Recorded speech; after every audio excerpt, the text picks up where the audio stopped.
샬롬하고 우리 인사합니다. 할렐루야. 샬롬, 샬롬, 샬롬, 샬롬, 샬롬, 샬롬. 하나님 사랑합니다. 여러분 주 안에서 사랑합니다.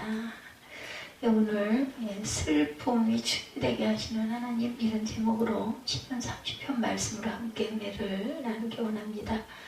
어떤 그 중대형 교회에 계시는 목사님이 딸내미를 교회에서 결혼을 시키고 필요연으로 비전센터에서 필요연을 베푸셨다고 그래요. 비전센터가 체육관으로 이루어져 있다고 합니다. 이 교회는 필요연 중에 분위기가 무르익어가자 춤을 추는 시간이 되었다고 그래요. 한 번도 춤을 추어본 적이 없는 이 목사님이 아주 어색하게 이럴 데가 없어요. 딸은 딸이 이제 신부잖아요. 아버지하고 춤을 췄던 것 같아요. 나만 따라오면 된다. 그러면서 내가 이끄는 대로 열심히 따라하면 오시면 됩니다. 그래서 아주 굉장히 어색해하면서 붙들고 엉거지 춤하고 따라다녔다라는 그런 말씀이 있으셨어요. 제대로 된 춤은 스텝은 저절로 나오지 않죠. 연습이 필요합니다. 헬리나 웨이는 춤추시는 하나님이라는 책에서 말합니다. 하나님을 우리의 공경 속에 모셔드릴 때 우리의 삶은 혹 슬픈 순간일지라도 기쁨과 희망을 딛고 섭니다. 하나님이 안무하시는 이 치유의 춤의 스텝을 통해 우리는 상처의 한복판에서 우아하게 미끄러져 나갈 수가 있습니다. 그 결과 우리는 우리의 상한 심령을 다시금 춤추게 하는 치유, 고난과 죽음조차도 두려워하지 않고 춤추게 하는 치유를 경험합니다. 우리 인생에 한 번도 겪어보지 못한 경험을 하고 있죠. 지금 이 시대에 벌써 3년여 시간, 2019년이죠. 19년 가을, 여름, 하반기였던가요? 그때부터 이 코로나19 팬데믹, 이것을 우리가 알고 아직도 끊이지 않고 있습니다. 전 세계를 강타하면서 우리 삶이 팬데믹 이전과 이후로 나눌 정도로 근본적으로 많은 것들이 바뀌었어요. 요전에는 또 카톡이 마비가 하루 잠깐 밤에 되는 바람에 그 다음 날이 주일이었고, 여러 가지 그 교회들이 아주 이걸로 인해서 어려움을 굉장히 겪었다고 그래요. 기도문들 아니면은 말씀 뭐 이런 것들, 주보, 요즘에는 또 그 헌금봉투도 마찬가지고 이런 게 모두 다 이제 카톡으로 보내져서 보고 읽고 이런 것들이 내용이 요약한 설교문 이런 것들을 하나도 할 수가 없어가지고 마비가 됐었다. 엄청난 불평과 아주 그 소요가 있었다. 저희 교회는 다행히 큰 교회가 아니다 보니까 그저 일일이 다 뽑고 그저 활자화돼서 전달이 되고 하다 보니까 그런 게 전혀 상관이 없었는데 카톡이 무슨 교회 뭐 여러 가지 소통에 어려움이 있거나 하지 않았는데 이런 부분에 담들이 없으니까 또 하나의 어떤 것이 필요하다. 그럴 때를 대비해서 뭔가가 또 필요하다. 이런 얘기들을 제가 잠깐 읽어본 일이 있습니다. 어때요? 대면 예배에서 온라인 예배, 줌 예배 뭐 이런 걸로 굉장히 많이 바뀌었죠. 이런 여러 가지 대면 예배, 온라인 예배, 줌 미팅, 돌파, 감염, 보복, 소비 등 여러 가지 그 어려운 일들이 많이 일어나고 자연스럽지 못한, 아직까지 훈련되지 못한 것들이 아까 제가 춤 예배를 잠깐 한 것도 연습하지 않으면 아주 불편하고 그저 어려움이 많죠. 그래서 코비드19 위협이 아직 사라지지 않았거나 일부 지역에서는 오히려 또 확산이 되는 것들도 엄청 있죠. 게다가 독감이 또 유행을 하다 보니까 그것과 합쳐져서 요즘에 아주 그 예방주사들을 만들라고 아주 분주합니다. 저는 일찌감치 주사를 맞고 끝을 냈는데, 치과의 치료 때문에 어려움을 겪고, 또 그때도 느낀 게 뭐였냐면요. 와, 이게 우리 수술을 할 때는 대수술을 해도 누워서 깨잖아요. 누워서 깨고 시간이 가서 내가 일어날 수 있을 때 일어나는데, 이를 빼고 나니까는 아주 그냥 간호사 선생님이라고 해야 되죠. 얼른 일어나서 옮기라는 얘기를 하는데, 독촉을 하는데요. 손과 다리가 달달 떨려가지고 당장히 못 일어나겠더라고요. 아주 굉장한 어려움을 겪었어요. 그만큼 몸이 약해졌다라는 거겠죠? 아니 무슨 팔다리가 그렇게 바들바들 떨리고 힘이 하나도 없어가지고, 그래서 제가 오죽하면 내가 일어나서 걷지를 못할 것 같으니 잠깐만 좀 기다려달라고 이렇게 이야기를 했습니다. 왜냐면 마취는 그 부분만 마취를 했으니까 이 간호사는 그렇게 생각을 안 할 수도 있어요. 근데 저는 그랬어요. 손발이 달달달달 떨리고 힘이 하나도 없이 빠져가지고 그래도 일어나서 걸으니까 걸어지긴 하더라고요. 예, 다행히 감사하게. 정말 이런 걸 직접 경험하지 않으면 또 나이가 든 사람들이 약함을 모르죠. 어떻게 알겠어요. 개개인이 모르죠. 젊은 분들은 무슨 이 하나 빼고 나서 뭐 걷지를 못해 이런 생각을 하겠지만 저는 정말 아주 극심하게 힘이 빠져가지고 후들후들하는 그런 느낌을 예, 요즘에는 수시로 겪습니다. 후들후들하고 팔다리 힘이 하나도 없고 예, 이런 일들이 많죠. 그렇기 때문에 예, 현재 상황에서도 그럴 때에도 감사 뭐 기도밖에 나올 게 없어요. 네, 저 같은 경우는 이제는 어떤 상황이 되면 아이고 하나님 이거 어떻게 해요? 이렇게 그냥 말하죠. 기도라는 게 뭐 아이고 아버지 뭐 감사합니다. 무슨 그런 기도가 아니라 하나님 이거 어떻게 해요? 저 일어날 수 있을까요? 저 여기 지하 주차장 올라갈 수 있을까요? 차를 혼자 운전을 해서 와야 되는 상황이다 보니 오죽하면 나와가지고 제가 조금만 쉬었다 가겠습니다. 이야기를 하고 뭐 그 남의 그 병원에 사람도 없어요. 요즘엔 전부 다 예약제다 보니까 뒷사람이 이제 끝날 때쯤 돼서 오고 뭐 이런 상황이다 보니 한 사람이 있거나 아무도 없거나 그 병원은 제 주위에는 사람이 없었어요.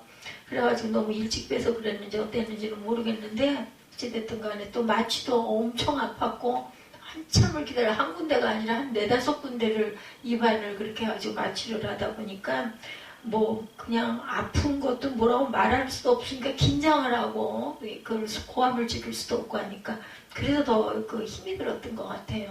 그러고는 한참 있다가 나중에 이를 빼고 뭐 실이 왔다 갔다 하는 게 그게 꿰맸던 건가 봐요. 저는 속에 뭐가 뭐 잘못된 것들이 있어서 그걸 빼내느라고 실이 왔다 갔다 하나 했더니 그게 꿰매는 거였던 것 같아요.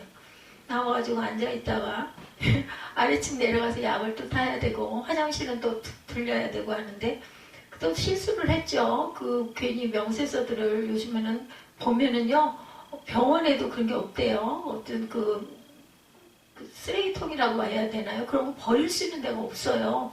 그 들고 내려가서 또 저도 그거 버리려면 갖고 와가지고 또 휴지가 되니까 버려야 되겠다. 그래서 화장실 간 길에 얌전하게 손에 들었던 그 병원에서의 저기 뭐예요? 약국에서 받은 그거 그 금액 계산서 뭐 이런 것들을 다 해서 버렸죠. 그냥 안 버리고 또 그것도 찢어서 버렸는데 주차장에 내려와서 차를 몰고 올라오려고 딱 보니까는 주차권 준 것도 함께 버린 거예요. 찢어서 그것도 그냥 버려서 가서 찾으면 되네. 찢은 걸 내가 기억을 하기 때문에 안전띠까지 다 하고 출발하려고 하다가 다시 또 사진까지 올라가가지고 죄송하다고 그러고 주차권을 다시 받아가지고 위에 올라왔는데 딱 금액이 떠요 앞에. 그러니까 그 경험을 많이 안 해봐서 그래. 3,000원이란 금액이 떠서 뭐야 이거 주차권 받았는데 무슨 3,000원이야. 그러면 또 이거를 카드를 꺼내가지고 이걸 해야 되나? 앞에 가니까 천만의 말씀 꼽을 자리도 손에 닿지도 않아요 또. 그래가지고 파킹에다 놓고 안전띠를 풀고 예, 창문을 열고 문을 반을 열고 그래가지고 준 주차권을 우선 넣고 모자라는 거는 그럼 뭐 카드를 끊든지 해야겠다 그러고 딱 꼽았더니 차단기가 열리더라고요. 그러니까 이거 3,000원이라는 금액이 제가 받은 그 주차권 안에 금액이었던 것 같아요. 1시간에 그게 3,000원이었나 봐요.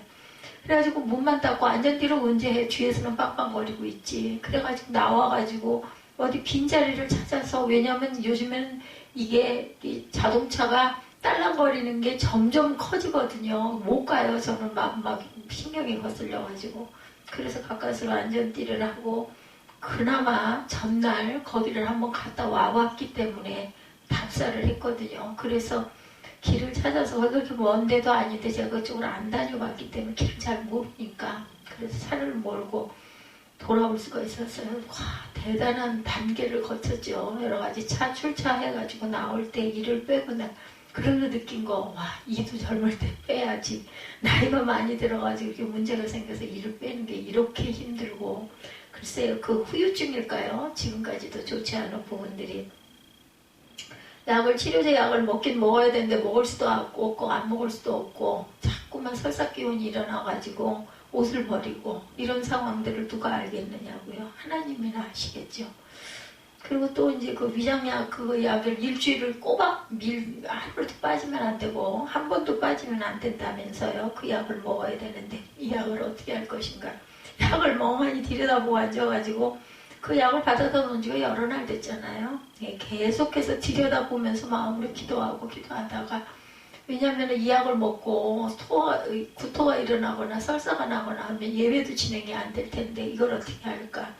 그걸 몇 번을 망설이다가 어제 밤부터 기도를 하고 먹기 시작을 했어요. 그래서 오늘 아침에 약을 먹어야 되는데 몸은 이렇게 안 좋고 식사 후에 꼭 먹어야 되고 속에 있는 좋은 균까지 죽인대요. 그래서 설사가 일어날 수도 있고 복통이 일어날 수도 있고 구토가 일어날 수가 있다. 근데 다행히 어젯밤에 먹은 걸로 인해서 뭐 무슨 문제가 일어나진 않았어요.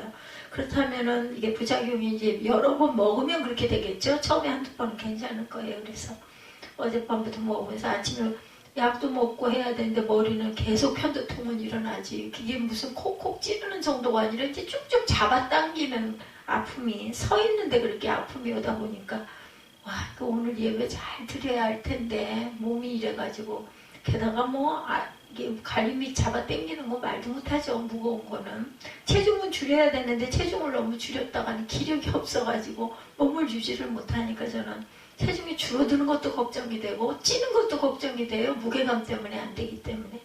이런 어려움 속에서 내가 하나님께 춤을 출 수 있을까 하는 생각. 근데 하나님과 춤 안 추면 누구하고 춤을 추겠어요. 이 세상에서.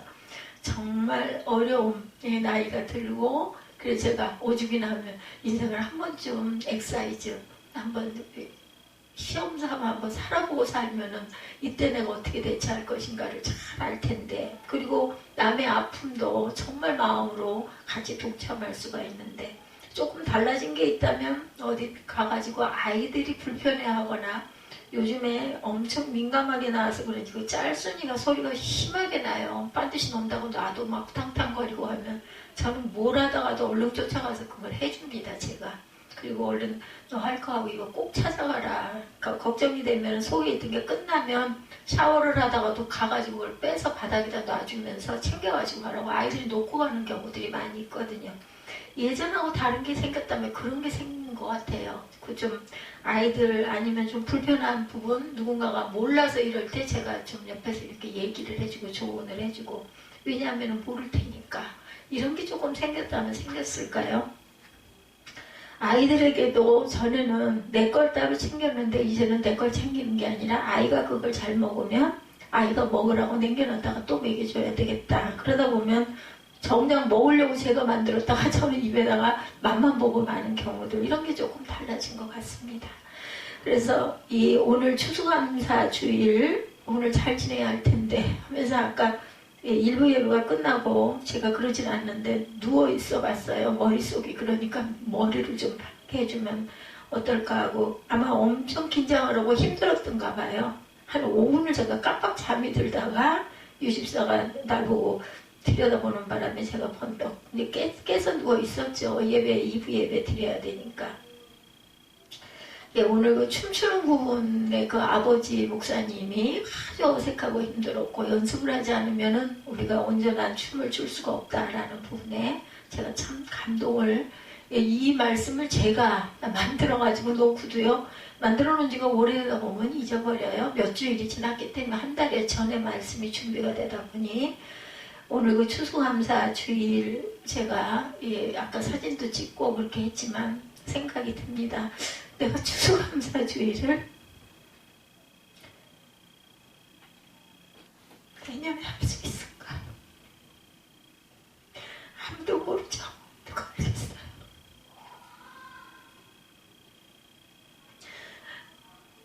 어떤 행사가 있을 때 항상 잘하려고 하고 내년에는 어떻게 할까 생각을 하는데 올해는 다릅니다. 내년에도 이 감사주일을 챙기고 할 수 있을까? 근데 뭐 저만이 그렇겠어요? 모든 사람들이 요즘에는 정말 잘한다는 게 없기 때문에 어떤 일이 어떤 사건이 제가 몸이 뭐 불편하고 약하다고 뿐만이 아니라 건강하고 젊은 분들도 무슨 일이 일어날지 이번에 이태원의 참사 같은 경우도 뭐 바람직한 부분은 아닙니다. 그 할로윈 축제에 왜들 그렇게 가서 몰려갔는지 한편에 제 마음구석에 예수 믿었으면 거긴 안 갔을 텐데, 그랬으면 그렇게 생명을 잃는 일은 없을 텐데, 그 부모들 본인은 뭐 순간이기 때문에 모르고 조금 막 복잡하고 힘들어가지고 고통스럽다가 잠깐 있다가 그런 사건으로 인해서 압살을 당했다고 그러죠. 정말 정신없이 얼결에 그렇게 됐겠지만 자식을 기른 부모의 마음이 얼마나 아팠을까. 그래서 그 위로의 그런 그 조문할 수 있는 데들을 곳곳에다 많이 만들어 놨다라는 이야기를 제가 신문에서 보고 저는 참여를 못했지만 마음으로 기도를 했지만 안타까웠던 건 딱 그 마음이었어요. 예수를 잘 믿는 가정의 자녀였더라면 그런 곳에 가진 않았을 텐데 어찌됐든 간에 부모님이 얼마나 마음이 아프셨을까. 감사의 의미입니다. 감사라는 건 우리 마음의 그 고마움이 감사죠. 우리 말로는 보면은 은혜나 신세를 입어서 마음이 흐뭇하고 즐거워한다. 이런 그 사전에 나타나 있습니다. 그렇지만 구약에 나타난 감사라는 단어는 의미가 좀 다르죠. 이 히브리어 동사는 야다로, 감사도 야다로 나타나 있어요. 야다의 뜻 여러분들 들으셔서 많이 아실 거예요. 동사는 문맥에 따라 찬양하다라는 뜻을 갖고 있습니다. 그래서 창세기 49장 8절에 고백하다, 레위기 16장 21절로 뜻으로 번역되어 있기도 합니다. 그리고 잠언 31장 28절을 제외하면 사람 사이의 관계에서는 사용하지 않았다고 그래요. 감사는. 이건 이제 이 기독교적인 부분의 그런 말씀 해석들이죠. 인간적인 판단과 계산으로는 더 이상 희망을 찾을 길이 없는 상황에도 감사의 기도와 찬양을 하나님께 올려드릴 수가 있는 것. 왜? 우리가 신앙의 고백, 죄의 고백인 동시에 구약에서 나오는 감사는 주권을 인정하고 신뢰하는 믿음의 응답이다. 이렇게 나와 있습니다. 성도들의 감사는 하나님께서 기뻐하시는 일이기에 구약에서는 감사로 제사 드리는 자가 하나님을 영화롭게 한다. 이렇게 나오죠. 그래서 신약에서 감사를 예수 그리스도 안에서 성도들을 향하신 하나님의 뜻이라고 데살로니가전서 5장 18절 감사해라. 이렇게 말씀하시죠. 이렇게 말씀하고 있어요. 찬송과 감사는 하나님을 향한 믿음과 사랑의 또 다른 표현이라고 할 수가 있다. 감사와 찬양의 이유가 1절에서 3절까지 나와 있습니다. 오늘 본문 1절에서 3절을 보면 여호와의 내가 주를 높일 것은 주께서 나를 끌어내사 내 원수로 하여금 나로 말미암아 기뻐하지 못하게 하심이니이다. 여호와 내 하나님이여 내가 주께 부르짖음에 나를 고치셨나이다. 여호와여 주께서 내 영혼을 수월서 끌어내어 나를 살리사 무덤으로 내려가지 아니하게 하셨나이다. 이렇게 얘기하죠. 4절의 시작은 주의 성도들아 야훼를 찬송하며 그의 거룩함을 기억하며 감사하라. 찬송하라 하죠. 그래서 제가 감사의 찬송을 1부 때도 2부 때도 중간에 여러 곡을 삽입을 해서 꽂고 끝에는 마지막 부분에는 기뻐하라 이렇게 제가 찬양을 하고 끝을 맺었습니다. 이 30편의 시편 감사의 고백과 그에 대한 이유를 언급하는 것으로 시작이 됐어요. 시는 감사하다라는 표현 대신에 높이다를 사용합니다. 감사를 하나님을 높이는 것으로 이해하죠. 우리가 찬양하는 것 자체가 뭐예요? 하나님께 영광 돌리고 하나님을 높이는 그것이 우리의 입술의 고백이죠. 하나님을 높이는 이유를 3가지로 말하고 있어요. 첫째는 하나님이 그를 죽음에서 끌어내심으로 원수들이 기뻐하지 못하게 하셨기 때문이다. 우리가 병이 드는 거 원수들 사단이죠. 사단의 괴계다 이렇게 얘기합니다. 그것을 고쳐주신 거 예수님이 오셔서 많은 아픈 자들을 병들을 치유해 주셨죠. 그러므로 인해서 우리를 그 올무에서 노연하게 하셨어요. 그렇기 때문에 우리는 기쁨의 감사를 입술로 고백할 수가 있죠. 끌어내다의 본래 의미는 우울해서 끌어올리는 것 같은 그런 모습이죠. 도저히 자기 힘으로 빠져나올 수 없는 상황이었는데 우울해서 물을 끌어올리듯이 하나님이 도우셔서 빠져나올 수 있었다. 제가 고침을 받고 그 주변의 목사님들이 물어보시면은 하나님의 은혜입니다. 이렇게 대답은 더 이상 할 대답이 없어요. 하나님께서 살려주셨죠. 그래서 더 이상 원수들의 조롱거리가 되지 않고 매일매일을 투쟁하듯이 오늘도 싸워서 이겼네 이런 마음으로 밤 9시가 되면은 그 운동을 하고 돌아오죠. 둘째는 그의 병을 고쳐주셨기 때문이에요. 시인은 하나님을 야훼 내 하나님이여 라고 부름으로 하나님과의 친밀한 관계를 드러내고 있습니다. 2절이죠. 여호와 내 하나님이여 이렇게 고백하죠. 내 하나님이여. 하나님과의 친밀한 관계, 그리고 하나님이 그의 부르짖음에 응답하셔서 병을 고치셨습니다. 부르짖다라는 표현은 견딜 수 없이 위급하고 어려운 상황에 하나님께 절박하게 도움을 요청하는 모습으로 나타납니다. 제가 아까 말씀드렸죠. 하나님 이거 어떻게 해요? 이건 또 뭐예요? 이렇게 얘기를 할 수밖에 없습니다. 시인은 백성의 간절한 기도를 들으시며 고치시는 능력과 구원의 하나님을 경험하고 있어요. 여기 다윗의 시 성전 낙성과 성전을 하나님의 성전을 만들고 낙성가다라는 그러한 그 의미의 뜻이 여기 나와 있습니다. 여호와여 주께서 내 영혼을 수월에서 끌어내어 나를 살리사 무덤으로 내려가지 아니하게 하셨으니 나를 고치셨으니 얼마나 감사하겠습니까?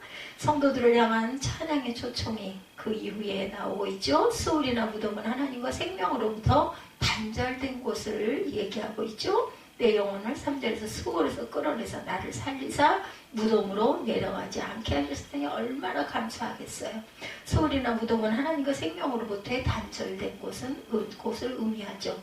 내려가다와 끌어올리다라는 대절을 또한 통해서 3절에서 하나님의 극적으로 구원하셨음을 강조하죠. 감사는 이와 같이 자신이 어떤 은혜를 받았는지를 구체적으로 아는 것에서 시작을 합니다. 성도들의 찬양의 초청이 4절과 5절에 이어져 갑니다. 주의 성도들아 야훼를 찬송하며 그의 거룩함을 기억하며 감사하라.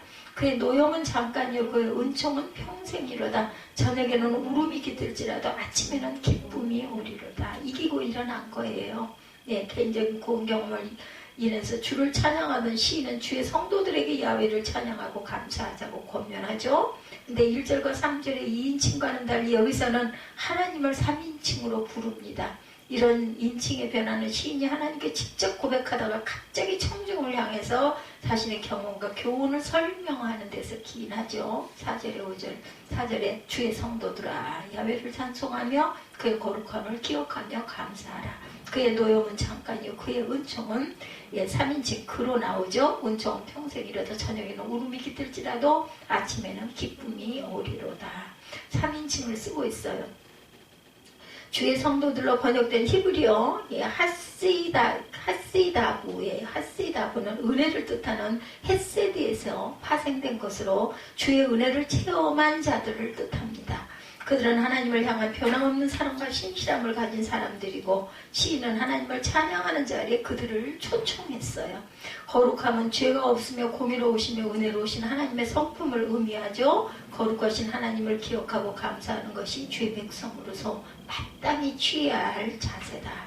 시인은 하나님의 은혜를 같이 경험하지만 죄로 인한 하나님의 노여움도 경험했어요. 그는 깊은 체험에서 나온 고백을 합니다. 그의 노여움은 잠깐이요 그의 은총은 평생이로다. 저녁에는 울음이 깃들지라도 아침에는 기쁨이 오리로다. 개역성경 번역에 감사하는 이유를 의미하는 접속사 왜냐하면 이 빠져 있어요. 짧은 문장에 4개의 대조가 나옵니다. 노여움과 은총, 잠깐과 평생, 저녁과 아침, 울음과 기쁨. 다윗은 하나님을 찬양해야 하는 이유를 또다시 하나님의 성품에서 찾고 있습니다. 그는 죄에 대한 하나님의 진노는 잠깐이지만 언약 백성에게 베푸시는 용서와 자비의 은총은 평생이로다.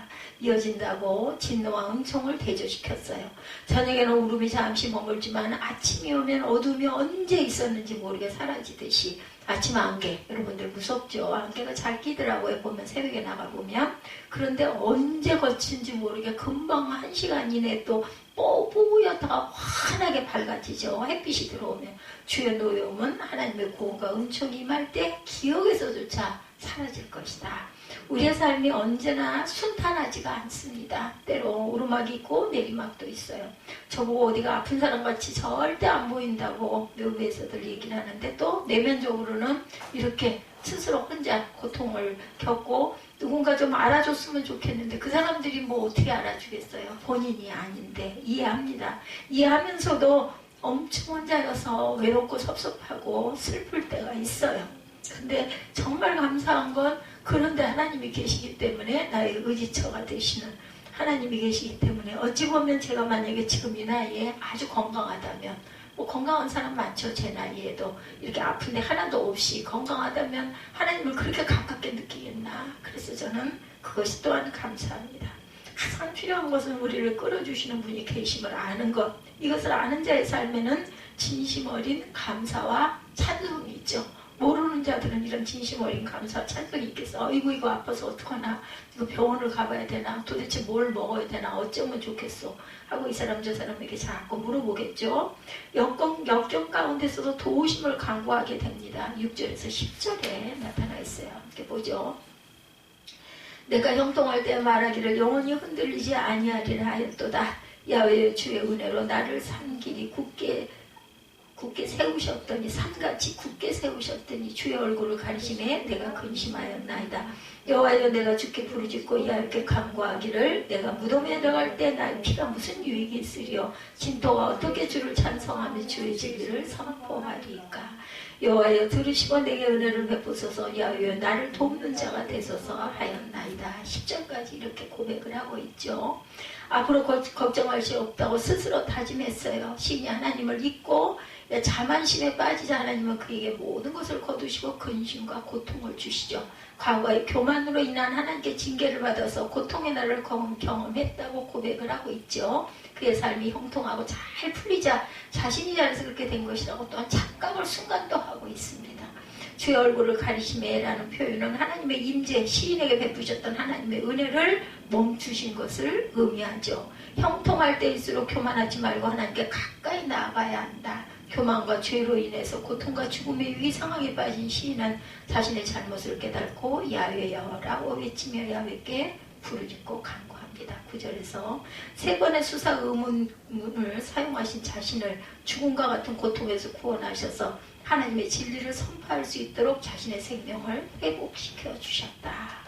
내가 무덤에 내려갈 때 나의 피가 무슨 유익이 있으리요. 진토가 어떻게 주를 찬송하며 주의 진리를 선포하리이까. 여호와여, 들으시고 내게 은혜를 베푸셔서 나를 돕는 자가 되소서 하였나이다. 자신의 무익함을 고백하면서 자기가 죽으면 더 이상 하나님을 찬양할 수 없고 하나님을 전할 수 없게 된다고 하나님께 매달리는 부분이에요. 10절에서는 더 강하게 간청하며 긍휼과 도우심으로 응답하시기를 간절히 호소하죠. 우리가 사망의 음치와 골짜기를 지날 때 시인처럼 부르짖어 간구하며 하나님께 초점을 맞춰야 된다는 것. 역경 중에서도 하나님을 바라봐야 한다는 것. 순간적으로 돌아가면 이렇게 기도할 수 없는 게 너무 안타까울 것 같아요. 다만 순간적인 돌아가면 그 공포가 없을 수 있겠죠. 이일성 목사님 생각이 문득 오늘 아침에 났습니다. 제가 그 양반 참 건강하시고 뭐 겉으로 봐서 그런지는 모르겠지만 아주 능력이 있으시고 힘이 있으시고 그리고 아주 제자들도 잘 기르시고 정정하셨던 분이 아침에 산책길에 나가다가 그만 그 자리에서 돌아가신 거예요. 심장이 멎었다라는 그런 부분의 판단이었다고 합니다. 진단이. 이랬을 때 그분은 어떠셨을까? 순간적으로 언제 그렇게 돌아갈 줄 전혀 예상도 못했다가 모든 걸 다 그냥 올스톱이 된 채로 그냥 거기서 그렇게 돌아가시는 그 이후의 일들을 어떻게들 수습을 하셨을까? 이런 생각이 들면서 저는 이렇게 고통 중에 있지만 하나님 감사합니다.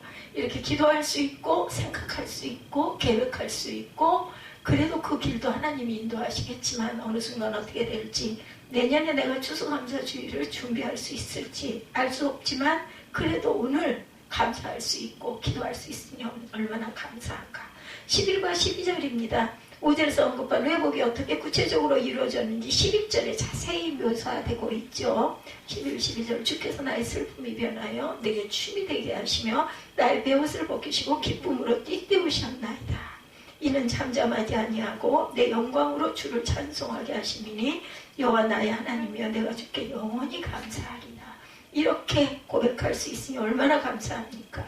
5절에서 언급한 회복이 어떻게 구체적으로 이루어졌는지 5절 그의 노염은 잠깐이요 그의 은총은 평생이로다. 저녁에는 울음이 깃들지라도 아침에는 기쁨이 오리로다. 어떻게 왔어요? 주께서 나의 슬픔이 변하여 내게 춤이 되게 하시고 나의 베옷을 벗기시고 기쁨으로 띠띠우셨어요.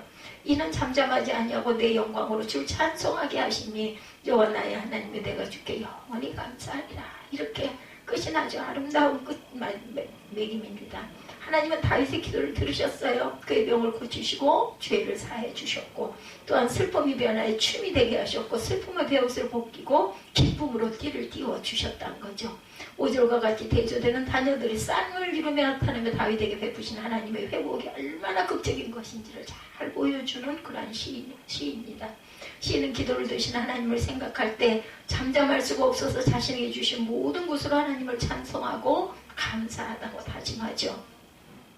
자신에게 생명을 선물로 주신 하나님을 날마다 전하며 그의 증인이 되겠다라고 말씀하세요. 죽음에서 생명으로 선물 받는 사람은 감격 속에 잠잠히 있을 수가 없어요. 하나님은 오늘도 우리의 슬픔을 제거하실 뿐만 아니라 춤을 추게 하신다라는 것. 아까 그렇게 고통스럽게 쭉 잡아다니고 욱신거리고 아프던 이 머리가 저도 이 예배, 본예배를 드리려고 일어났을 때 말끔하게 씻겨서 깨끗해졌습니다. 아프지 않았더라면 이런 마음이 될 수가 없었겠죠.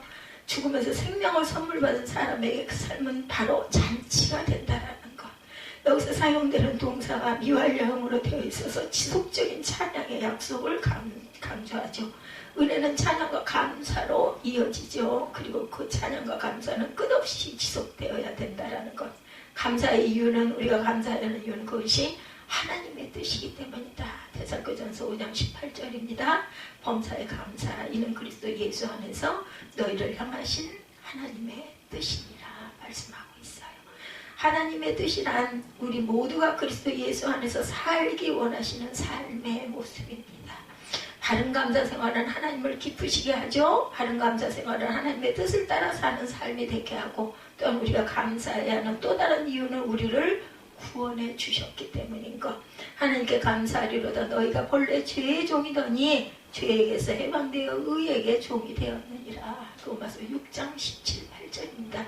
요즘 우리 로마서 수요일날, 금요일날 나가고 있죠. 로마서 말씀 6장 17, 8절. 바울은 성도들에게 죄의 종이 되었던 상태에서 구원받은 사실에 대해서 감사드릴 것을 권고합니다.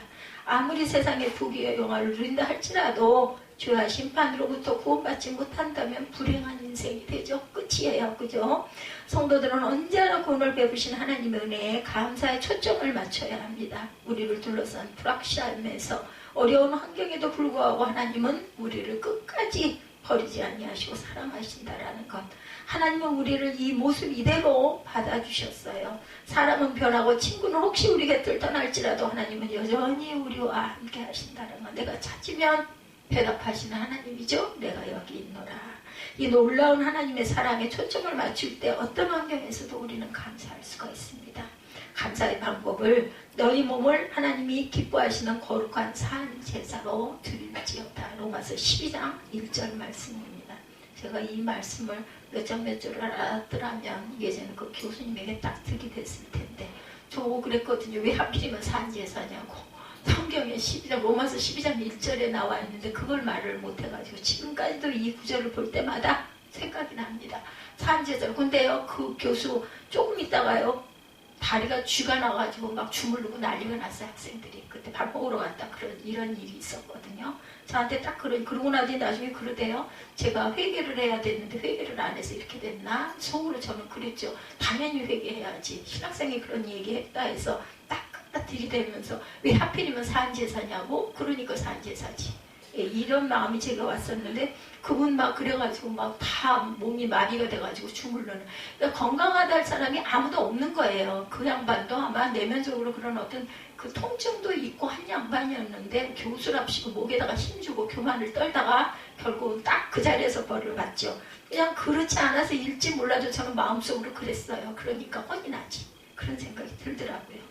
구원받은 성도들의 삶 전체가 향기죠. 성도들이 하나님 앞에 믿음으로 행하는 모든 것이 귀한 향기라는 것을 잊지 마시기 바랍니다. 하나님이 우리의 기도를 거룩하게 보시고 우리의 드리는 예배를 기뻐 받으신다라는 것. 전심으로 부르는 찬양, 마음이 아프고 고통스러울 때 행하는 그 음식 또한 받으시고, 우리가 드리는 헌금을 귀하게 보시고 교회와 이웃을 위하여 섬기는 봉사를 또한 귀하게 보신다라는 걸 잊지 마시기 바랍니다. 감사하는 마음으로 정결한 제사로 하나님께 자기 중심을 드리듯이 바치기를 원하시는 하나님, 은밀한 중에 보시고 갚으시는 하나님의 풍성한 위로가 아름다운 향을 올려드리는 성도들에게 임한다라는 거 잊지 마시기 바랍니다. 우리가 피워드린 이 향기나는 삶을 가지고 훗날 주님 앞에 섰을 때 칭찬과 상급을 받게 될 것입니다. 감사의 시기는 언제였을까요? 이스라엘 백성들은 하나님 앞에 저녁과 아침으로 향을 사르며 자신들을 하나님의 은혜로 살았음을 인정하고 오늘 하루도 하나님의 은혜 가운데 살겠다고 아침이면 새벽이면 다짐을 하죠. 이렇듯 우리의 감사 생활도 지속되어야 되겠습니다. 믿는 사람들은 언제 어디서나 하나님께 감사하는 그러한 자들이 되어야 합니다. 그런데 지속적인 감사의 삶이 우리의 의미만 가지고 의지만 가지고 되는 건 아니죠. 범사의 우리 주 예수 그리스도의 이름으로 항상 아버지 하나님께 감사하며 그리스도를 경외함으로 피차 복종하라. 에베소서 6장 20절에서 21절입니다. 감사한다, 복종한다는 문법적으로 분사입니다. 본동사는 성령의 충만을 받으라. 에베소서 5장 18절이죠. 결국은 성령 충만한 성도가 하나님께 온전한 감사를 지속적으로 드릴 수 있다. 제가 아까 찬양 중에 깨달은 부분이 무엇이었냐면은 성령을 받은 분들 뭐 하세요? 방언들 하시죠. 그것이 뭐 온전하다 아니다 뭐 그 교파에서 뭐 인정한다 안 한다가 초기에 많이 일어나다가 나중에는 성령이 성경에 있기 때문에 성령 받는 부분, 방언하는 부분을 마땅치 않아도 받아들이고, 왜냐하면 장로회 쪽에 계시는 그 예전 그 고전적인 교파나 이런 데서는요, 이걸 인정을 하지 않고 방언하는 걸 아주 좋지 않게 봤던 그런 경향들이 많이 계셨어요. 그런데 성경에 꼭 나와 있거든요. 표적이라고 나와 있거든요. 표적방언이다 이렇게 나와 있거든요. 그러다 보니 인정을 안 할 수가 없으니까 하긴 하되 통성기도 시간에 그것이 인정이 됐을 때만 해라. 조용하게 남들 묵상하고 기도하는데 방언을 떴다거려가지고는 그게 그 은혜가 되지 않는다 뭐 이런 얘기도 있어가지고, 그래서 수보음 쪽에서는 뭐 방언기도 뭐 아무렇지도 않게 자유롭게 그 예배 시간에도 하잖아요. 근데 통성기도 시간에들 합니다. 묵상 시간에 그러지는 않죠. 그래서 제가 아까 딱 깨달은 게 그거였어요. 그래, 표적방언 받아서 성령의 표적방언을 받은 사람들은 구원이다. 그걸 딱 따진다면 물론 그렇게 했다가 세상으로 돌아가는 경우도 있긴 하지만 나머지는 하나님이 심판하실 부분이고, 우리가 죽어서 갔을 때 하나님이 너는 구원받았다 아니다 뭐 판단이 날지 어떨지는 모르지만, 그게 일단은 그러면 정말 나 예수 믿습니다 라는 증거, 그것은 방언이다 라는 생각이 마음에 딱 왔어요. 확신입니다. 그거는. 그렇기 때문에 여러분들 방언을 받으셨으면 나 정말 하나님께 고백했고 그것을 하나님이 받으셨다라고 봐도 된다. 다만 우리가 살아가면서 죽을 때까지 그걸 잘 지키고 회개하고, 잘못된 부분은 항상 잘못하니까 그럴 때는 우리가 온 전심으로 회개하면서 내 삶이 변화되도록 노력하는 거, 그것이 뭐냐면 행함이 있는 믿음이거든요. 그렇기 때문에 그게 표적이다 하는 답이 이렇게 마음으로 열심히 기도하고 구할 때 하나님께서는 응답을 반드시 주십니다. 그 필요한 부분을 하나님께 여쭤보면, 물론 뭐 주석을 찾아보고 뭐 여러 가지 신학자들의 논을 보고 뭐 그럴 수도 있겠지만 언제 그래요? 그 논이 얼마나 많아요? 신학자가 얼마나 많습니까? 그 자기 각자의 주장들이 성경을 중심으로 그 부분에 누군가가 어떤 교수가 어떤 말을 했든 간에 그 부분에 대해서 답은 하나님께 구하면 하나님이 반드시 주신다라는 것. 하나님이 기뻐하시는 감사자가 되려면 하나님을 바로 알아야 합니다. 그래서 우리 기도할 때 기도문에 나와 있죠. 하나님의 뜻이 무엇인지 이해하라. 이해라는 거 굉장히 필요해요. 이해가 안 되면 될 때까지 기도하고 하나님께 구하면 성령께서 알게 해주신다라는 것. 시인이 주의 성소에서 주의 백성과 함께 되는 찬양에서 얻을 수 있는 교훈은 하나님께 기도하고 응답받는 경험이 있어야 한다는 것입니다. 반드시 기도했을 때 하나님이 답을 주세요. 제가 이거 뜻이 뭘까요? 이렇게들 얘기하는데 이것 좀 알려주세요 하지 않았어요. 근데 찬양하다가 벼랑간에 성령을 받으면 하나님께서 반드시 내 기도를 듣고 계신다라는 것을 알 수 있는 열쇠다. 그렇기 때문에 우리는 성령 충만을 늘 받아야 된다. 오늘 우리 잠깐 추수감사 때문에 성령 충만 저거 뗐거든요. 떼면서 딱 마음에 온 게 하나님께서 주시는 말씀이 그런 말씀이더라고요. 근데 원하는 것이 이루어지는 것으로 끝나서는 절대로 안 되죠. 응답을 받으면 문제가 해결될 뿐만 아니라 하나님이 누구신지를 알게 된다라는 것, 하나님이 우리에게 답을 주시고 열쇠를 갖고 계시다라는 것, 그분이 바로 하나님이시라는 것, 우리를 만드신 창조주시라는 것을 알게 된다는 것. 그러면 하나님의 백성은 기도에 응답하신 하나님을 경험하는 것이 굉장히 중요합니다. 그래서 성령을 받은 사람들은, 구원받은 표적이 있는 사람들은 나중에 세상으로 갔다가도 언젠가는 꼭 돌아온다라는 이야기들을 많이 하십니다, 목사님들이. 왜냐하면 알기 때문에, 내가 성령을 받아서 그때 기쁨을 알고 있기 때문에, 아유 그런 게 어딨어, 그 변질이 돼서 돌아왔다가 해도 나중에 꼭 다시 돌아온다라는 거. 시인은 자신의 기도를 들으신 하나님을 만났어요. 다윗은 하나님이 그의 병을 고치시고 그를 원수들로부터 보호하시고 죽음에서 구원하시는 분임을 경험했습니다. 본인은.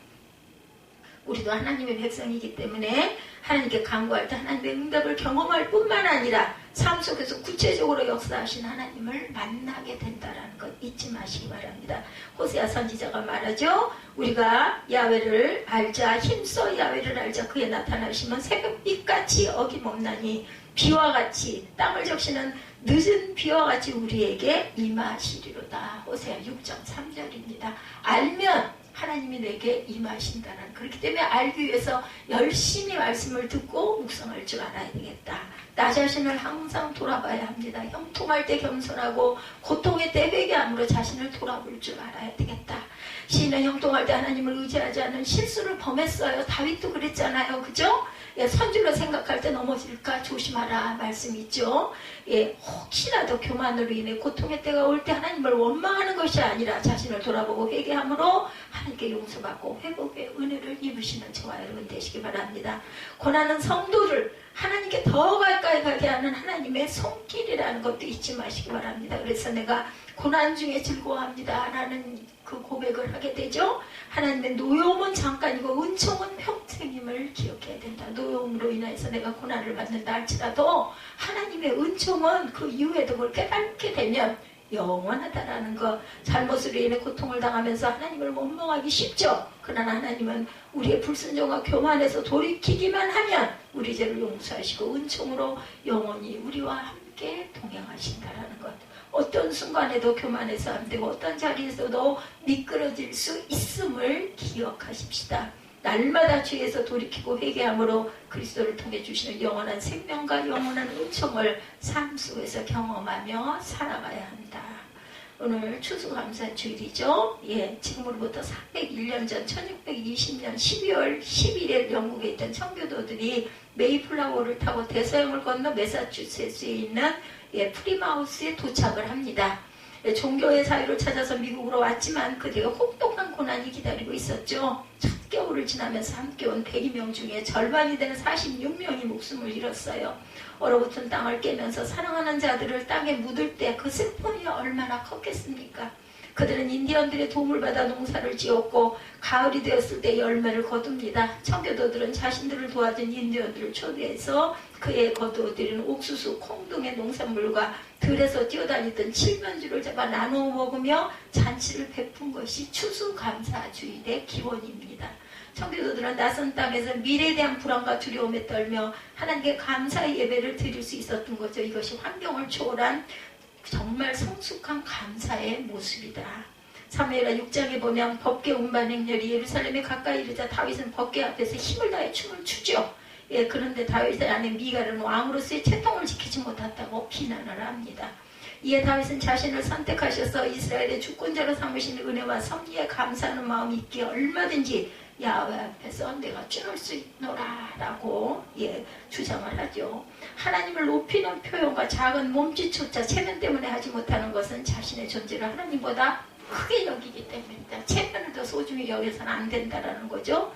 미갈에게는 인간왕 다윗의 채통이 이스라엘의 진정한 왕 하나님의 영광보다 중요했겠죠. 하나님의 영광 위에 자신이 아무리 낮아져도 부끄럽지 않다는 다윗의 고백을 우리는 되새길 줄 알아야 되겠다. 성도들 중에 어떤 그 권사님의 이야기입니다. 100세까지 사셨다고 그래요. 이분의 이름이 김명신 권사님이네요. 보니까 그야말로 9988 이상의 삶을 사셨어요. 100세까지 건강하게 사시다가 잠깐 아프신 후에 주님 품에 평안히 안기셨다고 합니다. 그분은 정말 주님을 사랑하셨대요. 언제나 감사하셨고 언제나 얼굴에 웃음이 가득했다고 합니다. 무엇보다 춤을 출 줄 아는 분이셨답니다. 예, 잔치 때 찬송가를 부르면서 일어나. 그래서 무슨 춤이라고 그러냐면요, 이게 성무라고 하던가요? 그런 춤. 저도 신학교 다닐 때 예, 저보고 어떤 하부님이 그 얘기 하시더라고요. 이한나 하부님 성무 춤 출 줄 알죠? 성령에 감동된 춤 출 줄 아시죠? 그러면서 얘기를 하시는 것을 제가 들은 적이 있습니다. 잔치 때 찬송가를 부르면 그분은 일어나 팔을 올리고 어깨를 들썩이며 춤을 추셨대요. 늘 기쁨이 충만해서 춤을 추시던 권사님의 모습이 눈에 선하다는 이야기를 제가 들었습니다. 도저히 감사를 드릴 수 없는 상황에서도 하나님께 감사를 드린 청교도들처럼 추수감사주일에 다시 한번 감사 생활을 점검하시기 바랍니다. 여러분들 공고하고 아프고 또한 힘든 여러 가지 문제들이 있죠.